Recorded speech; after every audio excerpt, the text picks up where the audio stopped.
Bonjour, bienvenue sur mon site internet.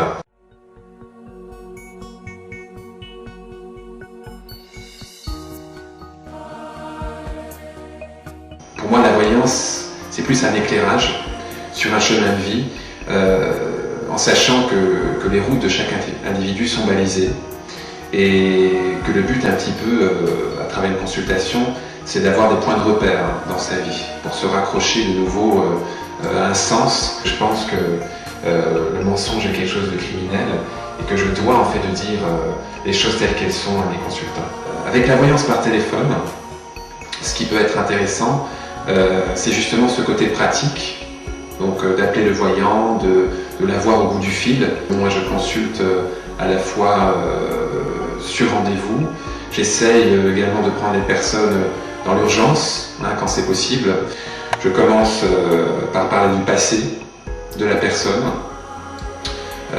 les événements importants, les blocages également qu'il peut y avoir, en enchaînant ensuite sur la problématique du présent, de la vie du consultant, quelles sont ses attentes, comment vit-il la situation sur le plan affectif ou professionnel, et de terminer sur le côté donc prédiction, le futur, ce qui n'est pas toujours évident, mais on essaye par rapport en fait aux données du présent d'optimiser au maximum, de donner une direction.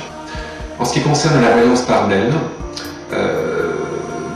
j'ai mis en place cette possibilité de consultation donc à un tarif tout à fait raisonnable, puisqu'une question revient à 10 €, deux questions à 19 €. Dans un premier temps, ça permet d'avoir une approche de la voyance à travers les tarots, la date de naissance, et donc je me sers des chiffres et de la numérologie également pour éclairer la personne sur une question en rapport avec un domaine précis.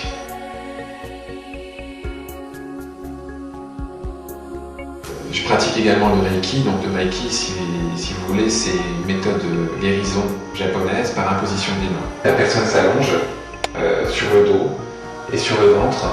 Et donc là, on pratique une séance qui dure en fait en général de 45 minutes à 1 heure, où on impose donc les mains sur les différents chakras. Donc il y a 7 chakras, et on part donc de la tête.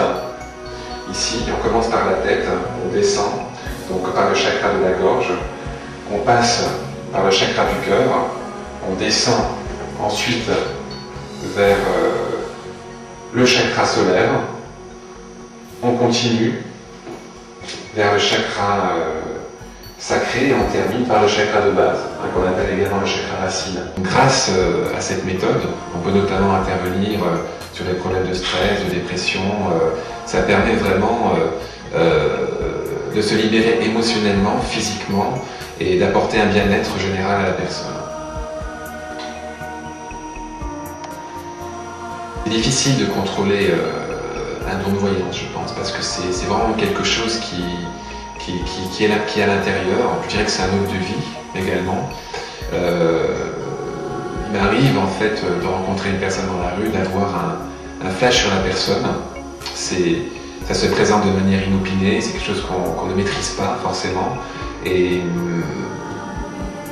c'est pas pour autant que je vais en fait me permettre de dire les choses à la personne. Je pense qu'il faut qu'il y ait quand même un désir de savoir les choses. Autrement, ça peut être une forme de viol, d'atteinte à la vie privée. Donc là, par rapport à ça, je fais très attention.